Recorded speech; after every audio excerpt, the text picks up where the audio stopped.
Welcome to our YouTube channel na Solving Math with Leonalyn. Now in this video, ang sagutan natin yung number 9, 10, 11 to 12. Nasaan ba yan? Itong 9, 10, 11 to 12 basta. So, para naman sa mga bago pa sa channel ko, ito yung FB natin na wag na kayong mag-PM dyan kasi tambak na ng mga messages. Kung naghanap naman kayo ng mga libreng printable na reviewers, punta na lang kayo sa files sa FB group na to na Philippine Civil Service Review for All.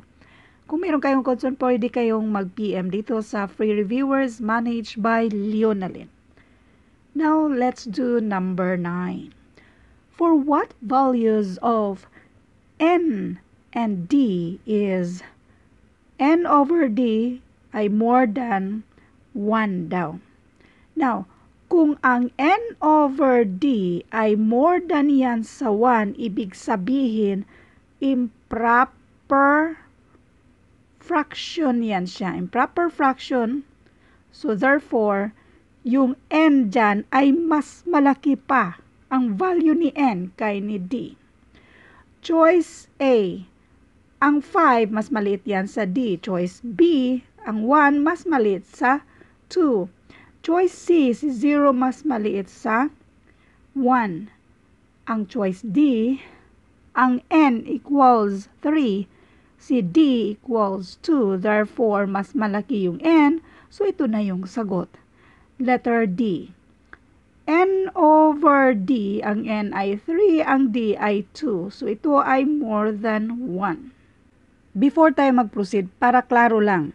Itong A, this is 5 over 6. Ang B, this is 1/2. Ang C, this is 0 over 1. Obviously, mga less than 1 yan siya. Kaya ang tamang sagot dito ay letter D. Next, number 10. If x plus 1/2, tapos i-add natin ito sa x minus 1/2 equals 5. Ang tanong ay kung yung value ni 2x, kung ilan yan siya. Unang-una, pwede na tayong mag-add dito kasi mayroon tayong mga like terms. Itong x at saka isang x dyan, and that is 2x. We have positive 1/2 plus negative 1/2. Ibig sabihin, i-cancel na natin yan. Wala na yan. At kopyahin yung equals 5. May napapansin ba kayo? 2x. Parehong 2x. 2x equals 5. Kaya ang sagot dito, ito ng letter D. If two parts of molasses are mixed, are mixed with 3 parts of sugar, what part of the mixture is molasses? So, meron tayong molasses at yung sugar. Dalawa sa molasses sa sugar ay 3. Ang tanong ay what part of the mixture is molasses? Ito kasi sila mixture, i-mix natin. So, ang total dyan ay 5. Yang 5 na yan, yan yung ilagay natin sa denominator. Yung numerator natin, yung parte ni molasses na yan yung tanong, which is 2. So, saan sa choices ang 2/5? Letter B. Next, number 12. In a school election where 3 candidates sought election, the winning candidate received 2/3. Sulat na natin si winning candidate na 2/3 ba to? 3/5 pala to, hindi klaro. 3/5. Okay. So, 3/5 yan siya. One losing candidate received 1/4 of the remaining votes. What part of the total votes did the other or did the candidate with the least number of votes receive? Paalala lang when it comes to mathematics, huwag niyong pangunahan ng takot para makapag-concentrate kayo. Yung winning vote daw ay 3/5.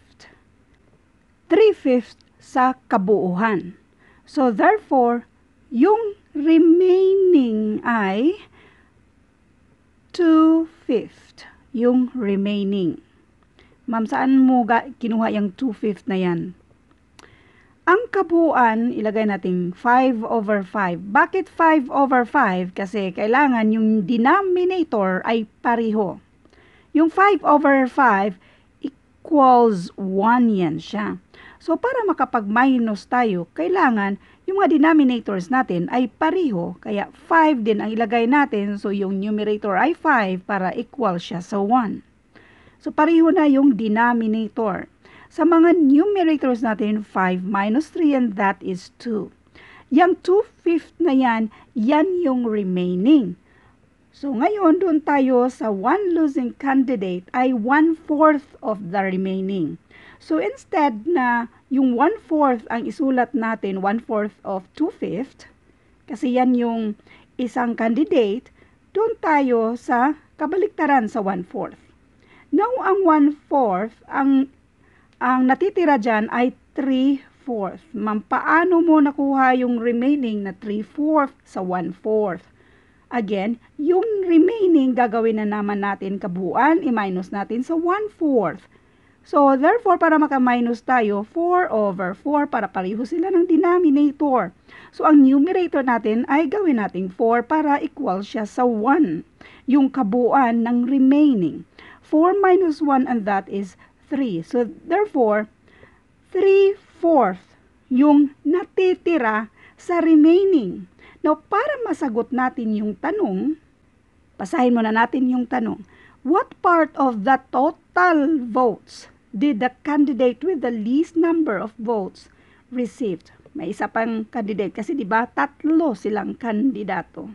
So, therefore, gamitin natin itong 3/4. 3/4 Wait. Dito natin sulat. 3/4 of the remaining, and remaining natin ay 2/5. Makukuha na natin yung sagot dito. So, yung of multiplication yan siya. So, sa multiplication of fraction, numerator to numerator, denominator to denominator. So, this is 6. And this one is 20. Malist natin yan by finding the greatest common factor, which is 2. 6 divided by 2, and this is 3. 20 divided by 2, and that is 10. Kaya ang sagot dito, 3 over 10. Now, para maintindihan ng karamihan, i-drawing natin ito para klaro siya. So, erase muna natin ang mga lines natin.